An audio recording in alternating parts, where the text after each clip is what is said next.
Hi geniuses, welcome to the channel Science Wizard Pooja Ranjan. This channel is all about the science subject of classes 6th, 7th, 8th, 9th and 10th physics and chemistry. If you are new to my channel, you can subscribe to the channel for more science videos.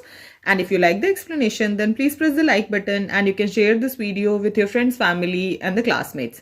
So the chapter which we are going to discuss today is of class 8 physics chapter 14 some natural phenomena. So इस chapter पे मैं already 2 videos बना चुकी हूँ.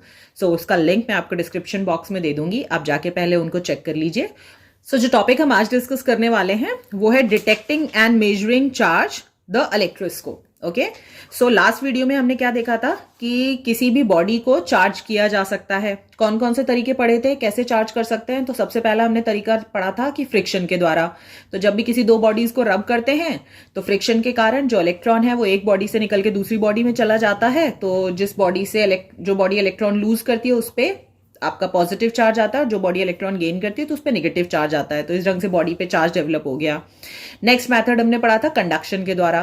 सो conduction में हमने क्या पढ़ा था कि अगर मान लो मेरे पास एक अनचार्ज बॉडी है और अगर मैं उसको चार्ज करना चाहती हूं तो मुझे क्या करना पड़ेगा, उसके पास एक चार्ज बॉडी लेके आना पड़ेगा. और जैसे ही मैं अनचार्ज और चार्ज बॉडी को एक दूसरे के कांटेक्ट में लाऊंगी तो जो चार्ज है वो चार्ज बॉडी से अनचार्ज बॉडी में ट्रांसफर होने लगेगा. और ये कब तक ट्रांसफर होगा, जब तक कि दोनों बॉडीज पे equal amount of charge develop नहीं हो जाता. और तीसरा हमने पढ़ा था you can charge the body by induction method. Okay so induction method में क्या करते हैं, आप चार्ज को इंड्यूस करते हैं. तो आप चार्ज बॉडी को अनचार्ज बॉडी के पास तो लेके आ रहे हैं बट दोनों बॉडीज एक दूसरे के कांटेक्ट में नहीं है, फिर भी जो चार्ज है वो इंड्यूस हो जाता है इनटू द अनचार्ज बॉडी. सो अगर आप जानना चाहते हैं कैसे होता है तो आप मेरा लास्ट वीडियो चेक कर सकते हैं, उसका लिंक मैं आपको डिस्क्रिप्शन बॉक्स में दे दिया है. नाउ अब कोई बॉडी चार्ज है या नहीं है, ठीक है, और किस बॉडी पे कितना चार्ज है ये हम कैसे पता करें. तो उसके लिए आप एक बहुत ही सिंपल सा इंस्ट्रूमेंट बना सकते हैं. उस इंस्ट्रूमेंट को हम इलेक्ट्रोस्कोप कहते हैं. ठीक है, तो सबसे पहले इलेक्ट्रोस्कोप की मदद से आप ये पता कर सकते हैं कि किसी बॉडी पे चार्ज है या नहीं है. और दूसरा आप ये भी मेजर कर सकते हैं कि उस बॉडी पे कितना चार्ज है. ठीक है, मतलब ज्यादा चार्ज है या कम चार्ज है. तो ये दो चीजें आप इलेक्ट्रोस्कोप की मदद से पता कर सकते हैं. अब इलेक्ट्रोस्कोप कैसे बना सकते हो, तो वो इजीली आप अपने घर में भी बना सकते हो. आपको एक ग्लास का बॉटल लेना है जिसका मुंह चौड़ा हो. उसके ऊपर आपको यहाँ पे ये कार्डबोर्ड, कोई भी गत्ता आप ले सकते हैं, वो कार्डबोर्ड रखना है. और फिर उस कार्डबोर्ड के ठीक सेंटर में आपको होल करना है और उसके थ्रू यहाँ पे ये मेटल वायर आपको पास करवानी है जो कि आप देख रहे हो. ठीक है, फिर उसके बाद क्या करना है, जो मेटल वायर है उसको दोनों एंड से, इस एंड पे भी और इस एंड पे भी आपको फोल्ड कर देना है. ओके फिर उसके बाद आप ये जो देख रहे हैं यहाँ पे ये एक मेटल स्ट्राइप है. ठीक है, तो जनरली घरों में सबके एल्यूमिनियम फॉइल होता है और एल्यूमिनियम इज अ मेटल. सो आप एल्यूमिनियम का स्ट्राइप ले सकते हैं. तो जो एल्यूमिनियम का स्ट्राइप आप कट करेंगे वो 3 सेंटीमीटर बाय 1 सेंटीमीटर का होना चाहिए. और उसको कट करके आप स्ट्राइप को इस वाले जो लोअर एंड है आपका मेटल वायर का, उस पे आप इसको हैंग कर देंगे. और इलेक्ट्रोस्कोप इज रेडी. अब इस इलेक्ट्रोस्कोप की मदद से आप कैसे पता करोगे कि जो बॉडी है वो चार्ज है या नहीं है. अब मान लो कि मेरे पास एक पीवीसी रॉड है जिसपे कौन सा चार्ज है, नेगेटिव चार्ज है. ठीक है, अब जैसे ही मैं वो नेगेटिवली चार्ज पीवीसी रॉड लाके टच करती हूं to the upper end of the iron wire. So ये मैंने लोहे की वायर ली थी और ये मेरे पास पीवीसी रॉड है, इस पे नेगेटिव चार्ज है. तो जैसे ही मैं ये नेगेटिवली चार्ज पीवीसी रॉड इस मेटल वायर के संग टच करवाऊंगी तो क्या होगा, यहाँ पे कंडक्शन प्रोसेस होगा. ठीक है, कंडक्शन की मदद से क्या होगा कि ये जो नेगेटिव चार्ज है इस पीवीसी रॉड से निकल के मेटल आयरन वायर के थ्रू ट्रांसफर होगा और फिर वो कहाँ जाएगा, यहाँ पर आ जाएगा एल्यूमिनियम स्ट्राइप्स पे. एल्यूमिनियम स्ट्राइप्स पे क्यों आएगा, क्योंकि ये भी मेटल है तो इस पे भी चार्ज ट्रांसफर हो जाएगा. तो जैसे ही एल्यूमिनियम स्ट्राइप पे चार्ज ट्रांसफर होगा, सो देखो आप, आधा एंड इधर है एल्यूमिनियम स्ट्राइप का, आधा एंड इधर है. तो इस वाले एंड पे भी नेगेटिव चार्ज डेवलप हो रहा है, इस वाले एंड पे भी नेगेटिव चार्ज डेवलप हो रहा है. तो जब दोनों साइड नेगेटिव चार्ज डेवलप होगा तो आपने क्या पढ़ा था कि दो नेगेटिवली चार्ज बॉडी एक दूसरे को क्या करती हैं, रिपेल करती हैं. तो ये क्या होगा, ये एक दूसरे से रिपेल करेगा. As you are seeing here, मैंने ये बनाया है. सो ये एक दूसरे से सेपरेट हो जाएंगे, रिपेल करेंगे. ठीक है। अगर ये रिपल्शन आपको दिख रहा है, ये सेपरेशन दिख रहा है जब भी आप किसी बॉडी को इस मेटल वायर से टच करते हो, तो इसका मतलब कि जो बॉडी आप यहां पे टच करवा रहे हो वो चार्ज है, क्योंकि वही चार्ज यहाँ पे, क्योंकि अगर नेगेटिवली चार्ज बॉडी टच करवाओगे तो दोनों तरफ ही नेगेटिव चार्ज डेवलप होगा, तो भी रिपल्शन होगा।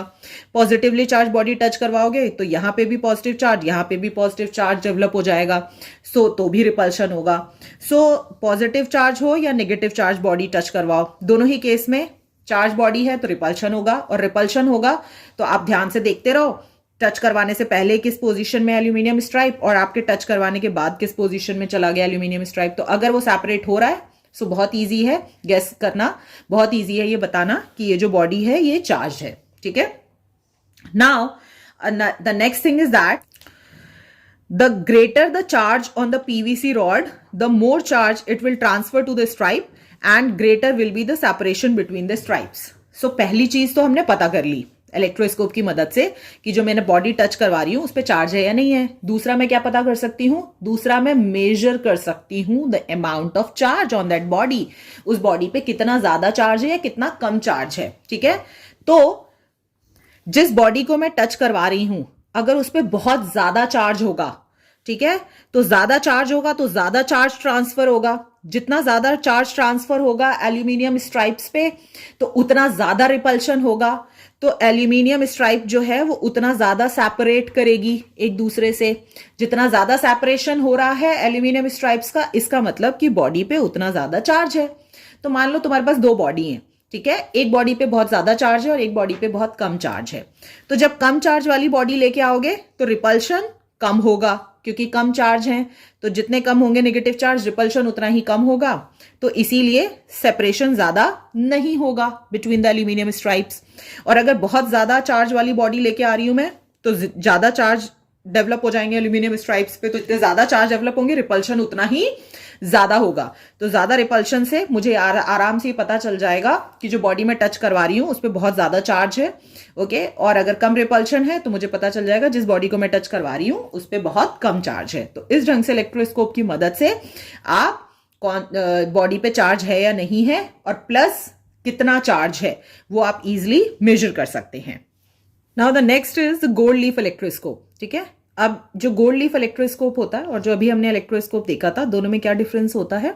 सो जो गोल्ड लीफ इलेक्ट्रोस्कोप होता है वहां पे उसमें एक मेटल डिस्क होता है एट द टॉप, ओके, और उसके थ्रू कनेक्टेड होता है आपका मेटल का रॉड। ठीक है। ये जो मेटल का रॉड है इसको पास करवाया जाता है into the bell jar, as you are seeing here this jar. Okay. ये ट्रांसपेरेंट जार होता है जिसके थ्रू आप देख सकते हैं। यहां पर tightly fitted rubber stopper use किया जाता है जिससे कि वैक्यूम क्रिएट किया जा सके। और जो बॉटम होता है रॉड का, ठीक है, वहां पर हम माउंट करते हैं दो thin stripes, as you are seeing here. ये मेटल की स्ट्राइप्स होती हैं। अब यहाँ पे ये जो मेटल की स्ट्राइप्स होती हैं ये जो होती हैं ये या तो कॉपर की हो सकती है, ब्रास की हो सकती है, गोल्ड की हो सकती है। तो जनरली ये जो मेटल स्ट्राइप्स हैं ये गोल्ड की यूज की जाती हैं, इसीलिए हम इसको गोल्ड लीफ इलेक्ट्रोस्कोप कहते हैं। और फिर इसको, ये जो बेल जार है आपका ग्लास जार, इसको आप वुडन बेस पे रखते हैं और इसके दोनों साइड्स में यहाँ पे टिन फॉइल लगाया जाता है। Tin is also the metal. ठीक है। अब ये भी इलेक्ट्रोस्कोप जो होता है gold leaf electroscope, this is also use to detect and to measure the charge. How we are going to do that? So जैसा हमने लास्ट इलेक्ट्रोस्कोप में किया था वही करना है हमें। सो आपको टच करना है body to be tested to the metal disc. तो अब कोई भी बॉडी आप चेक करना चाहते हो कि उस पर चार्ज है या नहीं है, सो उस बॉडी को लाके आप क्या करोगे, इस मेटल डिस्क से टच करवाओगे। सो जैसे ही आप मेटल डिस्क से टच करवाओगे तो सपोज करो इस पर नेगेटिव चार्ज है, ठीक है। सो इस बॉडी का जो नेगेटिव चार्ज है मेटल डिस्क में जाएगा, क्योंकि गुड कंडक्टर है इलेक्ट्रिसिटी का, इसके थ्रू चार्ज फ्लो कर सकता है। फिर इस डिस्क के थ्रू कहाँ जाएगा, मेटल रॉड में जाएगा। मेटल रॉड के थ्रू कहाँ जाएगा, मेटल स्ट्राइप्स में जाएगा। सो मान लो कि अगर यहाँ नेगेटिव चार्ज है तो यहाँ पे भी बॉडी पे कौन सा चार्ज डेवलप हो जाएगा, नेगेटिव चार्ज हो जाएगा दोनों तरफ की स्ट्राइप्स पे। और क्योंकि दोनों तरफ नेगेटिव चार्ज है तो दोनों एक दूसरे को, स्ट्राइप्स एक दूसरे को क्या करेंगी, रिपेल करेंगी। तो इससे हमें ये पता चल जाएगा कि जो बॉडी हम लेके आए हैं उस पे चार्ज है। अगर पॉजिटिव लाओगे तो दोनों तरफ पॉजिटिव चार्ज डेवलप हो जाएगा, तो रिपेल करेंगी। रिपल्शन करने से दोनों स्ट्राइप्स के बीच का सेपरेशन बढ़ जाएगा। और in the same way you can easily find out whether the body is charge और नॉट। ओके। अब नेक्स्ट जो हमें पता करना है कि हमारी जो बॉडी है उस पर कौन सा चार्ज है, पॉजिटिव या नेगेटिव, ठीक है। तो वो हम कैसे पता कर सकते हैं, with the help of the electroscope. So उसके लिए सबसे पहली चीज आपको क्या करनी है कि आपके इलेक्ट्रोस्कोप को आपको चार्ज करना होगा विद द नोन चार्ज, ठीक है। सो मान लो कि मैंने अपने इलेक्ट्रोस्कोप को नेगेटिवली चार्ज बॉडी लाके अपने इलेक्ट्रोस्कोप को भी नेगेटिवली चार्ज कर दिया है। तो अब मेरे इलेक्ट्रोस्कोप पे कौन सा चार्ज है, नेगेटिव चार्ज है, ठीक है। अब मुझे कैसे पता चलेगा कि जो मैं बॉडी उससे टच करवा रही हूँ उस पर नेगेटिव चार्ज है या पॉजिटिव चार्ज है। तो जैसे ही मैं नेगेटिव चार्ज बॉडी इलेक्ट्रोस्कोप से टच करवाऊंगी तो जो इलेक्ट्रॉन्स हैं वो इस बॉडी से आपके मेटल डिस्क के थ्रू होके, मेटल रॉड के थ्रू, जो आपका गोल्ड स्ट्राइप्स हैं उस पर ट्रेवल कर जाएंगे। आपकी गोल्ड स्ट्राइप्स जो है उस पर नेगेटिव चार्ज डेवलप हो जाएगा दोनों तरफ, तो जो गोल्ड स्ट्राइप्स हैं वो सेपरेट हो जाएंगी और इस ढंग से जो आपका इलेक्ट्रोस्कोप है वो चार्ज हो जाएगा, ठीक है। अब इस चार्ज इलेक्ट्रोस्कोप के पास अगर मैं एक बॉडी लेके आती हूँ, ठीक है, और अगर वो बॉडी लाने से ये जो सेपरेशन है बिटवीन द एल्यूमिनियम फॉइल, या फिर जो आप डाइवर्जेंस कह सकते हैं बिटवीन द एल्यूमिनियम फॉइल, ये इंक्रीज होता है, तो इसका मतलब कि जो चार्ज आपके इलेक्ट्रोस्कोप पे था वही चार्ज वाली बॉडी आप इससे टच करवा रहे हैं। कैसे? सो मान लो कि मैंने इस पे इलेक्ट्रोस्कोप को नेगेटिवली चार्ज किया था, ठीक है। अब मैं जैसे ही नेगेटिवली चार्ज बॉडी इसके पास लेके आऊंगी तो नंबर ऑफ इलेक्ट्रॉन्स जो हैं आपके गोल्ड स्ट्राइप्स पे इंक्रीज हो जाएंगे। तो जितने ज्यादा नंबर ऑफ इलेक्ट्रॉन्स इंक्रीज होंगे तो उनके बीच का जो सेपरेशन है या डाइवर्जेंस है वो उतना ज्यादा बढ़ेगा। तो अगर मेरे बॉडी लाने से यहाँ पर ये डाइवर्जेंस इंक्रीज हो रहा है, सो इसका मतलब ये है कि जो चार्ज मेरे इलेक्ट्रोस्कोप पे है वही चार्ज वाली बॉडी मैं इसके पास लेके आया हूं। तो मेरे इलेक्ट्रोस्कोप पे नेगेटिव चार्ज है, तो जो बॉडी मैं लेके आया हूं उस पर भी नेगेटिव चार्ज है, क्योंकि डाइवर्जेंस इंक्रीज हो रहा है। अब मान लो मैं एक बॉडी लेके आता हूं और मेरे बॉडी लाने के बाद जो डाइवर्जेंस था, ठीक है, जो सेपरेशन था बिटवीन द गोल्ड फॉइल वो कम हो जाता है। जो फॉइल है वो एक दूसरे के पास आ जाती हैं जैसे ही मैं एक चार्ज बॉडी इसके पास लेके आता हूं, ठीक है। सो उस केस में क्या पता चल रहा है मुझे कि ये कैसे पॉसिबल होगा, जो स्ट्राइप्स हैं वो एक दूसरे के पास कब आएंगी। तो मान लो मेरी स्ट्राइप्स पे नेगेटिव चार्ज था पहले, ठीक है, तो वो एक दूसरे से रिपेल कर रही थी। बट जैसे ही मैं पॉजिटिवली चार्ज बॉडी लेके आऊंगी तो अब जो आपकी गोल्ड फॉइल है उस पर कौन सा चार्ज आ जाएगा, पॉजिटिव चार्ज। पहले कौन सा था, नेगेटिव चार्ज था, ठीक है। सो अब क्या होगा कि यहां पर अपोजिट चार्ज डेवलप होने के कारण वहां पर जो डाइवर्जेंस है वो कम हो जाएगा, जो स्ट्राइप्स हैं वो एक दूसरे के पास आ जाएंगी। बाय सीइंग द डाइवर्जेंस और the separation of the foil in the electroscope आप ये पता कर सकते हैं कि जो बॉडी आप इसके पास लेके आए हैं उस पर पॉजिटिव चार्ज है, नेगेटिव चार्ज है। Now the next one is the flow of charge, conductor and the insulator, ठीक है। अब आपने ऑलरेडी पढ़ा हुआ है कंडक्टर्स क्या होते हैं, जो इलेक्ट्रिसिटी कंडक्ट करते हैं। इंसुलेटर्स क्या होते हैं, जो इलेक्ट्रिसिटी कंडक्ट नहीं करते। अब ये इलेक्ट्रिसिटी कंडक्ट करने का मतलब क्या होता है, इलेक्ट्रिसिटी कंडक्ट करने का, इलेक्ट्रिसिटी क्या होती है, फ्लो ऑफ इलेक्ट्रॉन्स, ठीक है, flow of the charge particle, उसी को हम इलेक्ट्रिसिटी कहते हैं। भी चार्ज बॉडी को अनचार्ज बॉडी के पास लेके आते हैं तो जो है वो चार्ज बॉडी से अनचार्ज बॉडी में ट्रांसफर हो जाते हैं। तो जो बॉडी अपने थ्रू चार्जेस को ट्रांसफर करने देती है या कंडक्ट करती है उसको कंडक्टर कहेंगे, और जो बॉडी अपने थ्रू चार्ज को ट्रांसफर नहीं करने देती है उसको इंसुलेटर कहेंगे। अब ये हम कैसे पता कर सकते हैं, सो आप क्या करो, दो इलेक्ट्रोस्कोप्स ले लो, ठीक है, और charge the leaves of one of them by using the PVC rod. So PVC rod जो होता है उस पर नेगेटिव चार्ज होता है, तो एक इलेक्ट्रोस्कोप को आप क्या करो, पीवीसी रॉड से टच करवाओ, तो पीवीसी रॉड पे नेगेटिव चार्ज होता है, तो आपके जो इलेक्ट्रोस्कोप की लीव्स हैं उस पर भी कौन सा चार्ज डेवलप हो जाएगा, नेगेटिव चार्ज डेवलप हो जाएगा, ठीक है। अब आपको क्या करना है, कनेक्ट करना है disc of the two metal electroscopes using a copper wire. So अब एक इलेक्ट्रोस्कोप आपका चार्ज है क्योंकि आपने उसको पीवीसी रॉड से चार्ज कर दिया है, और जो दूसरा इलेक्ट्रोस्कोप है वो अनचार्ज्ड है। अब दोनों का जो मेटल डिस्क है उसको आप एक मेटल वायर, कॉपर की वायर से टच करवा रहे हो।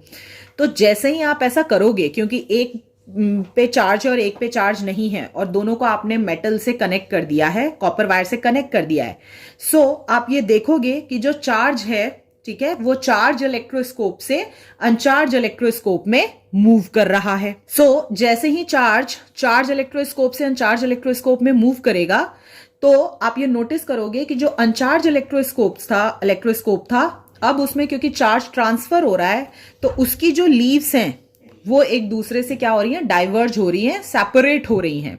सो अगर लीव सेपरेट हो रही हैं सो मैं ये कह सकती हूं कि जो चार्ज है वो फ्लो हो रहा है from charge electroscope to the uncharge electroscope.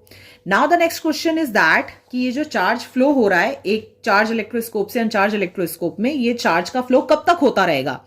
तो ये तब तक होता रहेगा जब तक कि दोनों इलेक्ट्रोस्कोप पे equal amount of charge develop नहीं हो जाता। ठीक है, सो यहां पे हमने क्या देखा कि जो चार्ज है वो ट्रांसफर हो रहा है पहले वाले इलेक्ट्रोस्कोप से दूसरे वाले इलेक्ट्रोस्कोप में through the copper wire.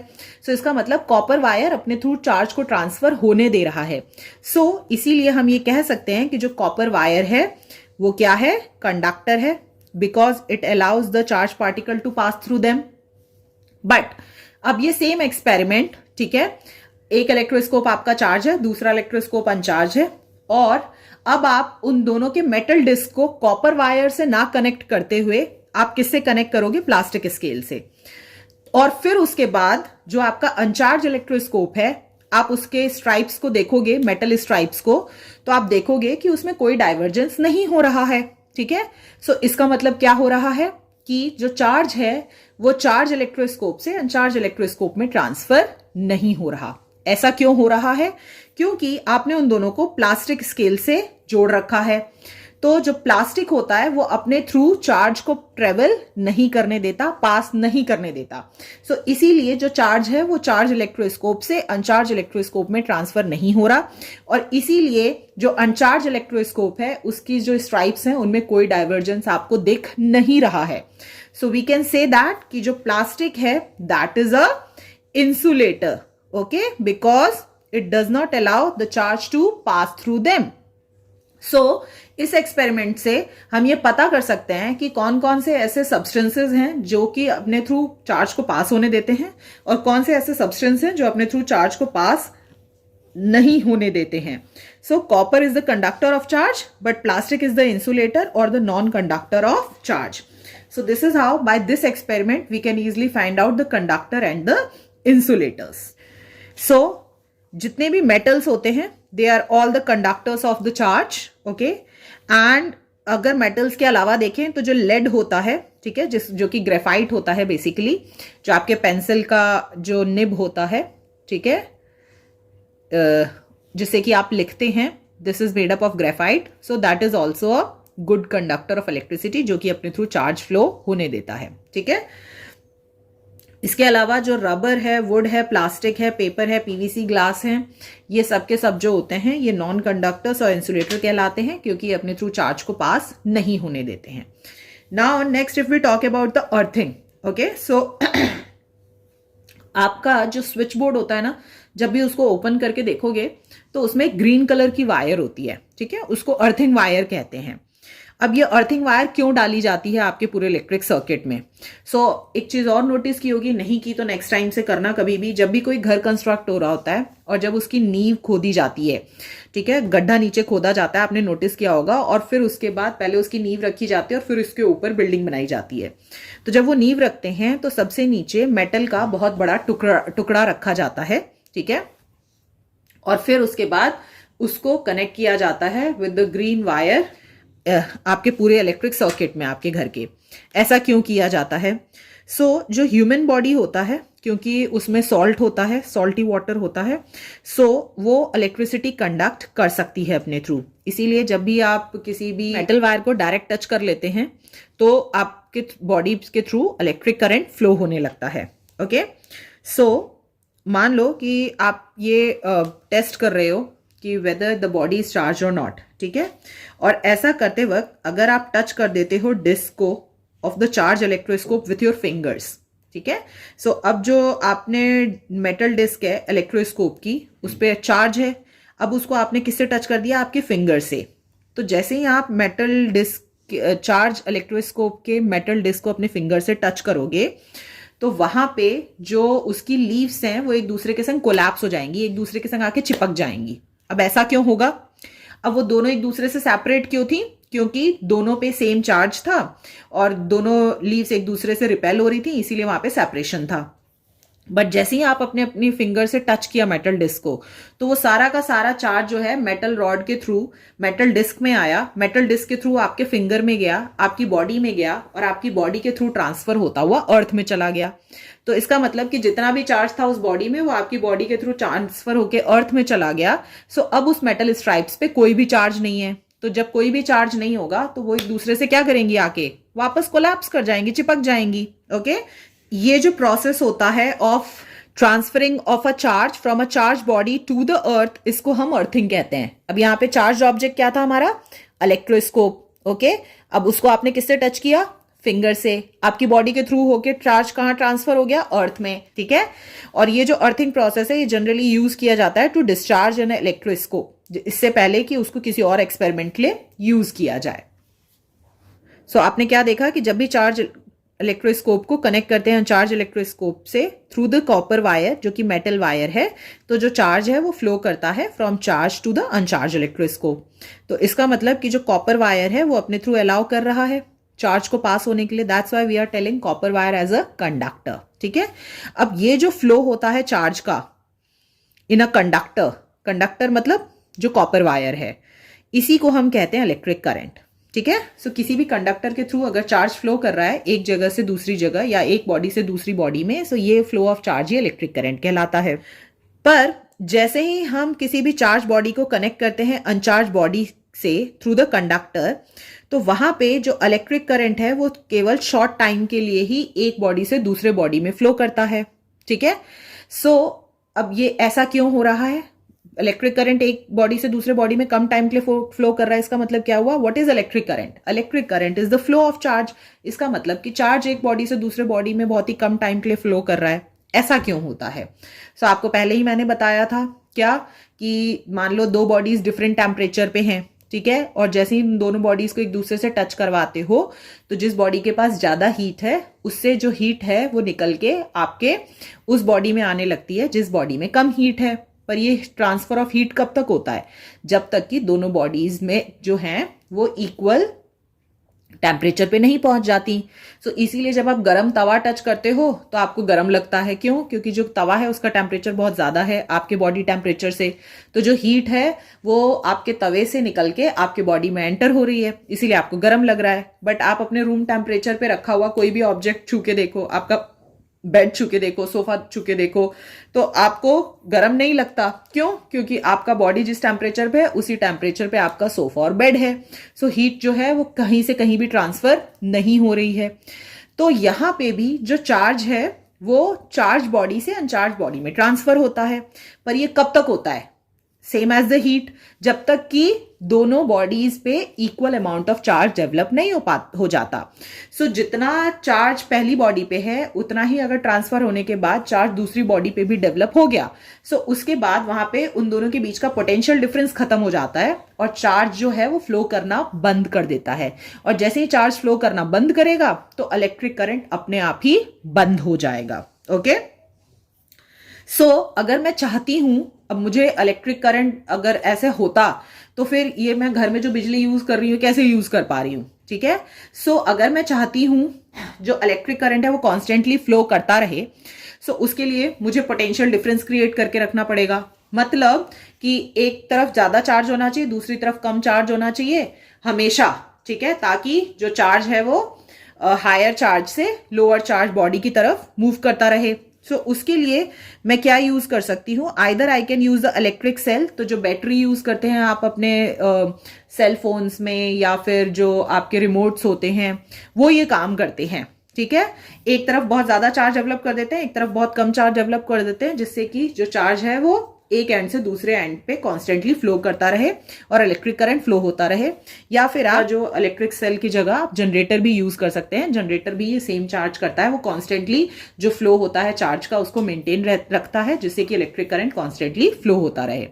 So this is it about this video. Rest of the topics we are going to discuss in the next video.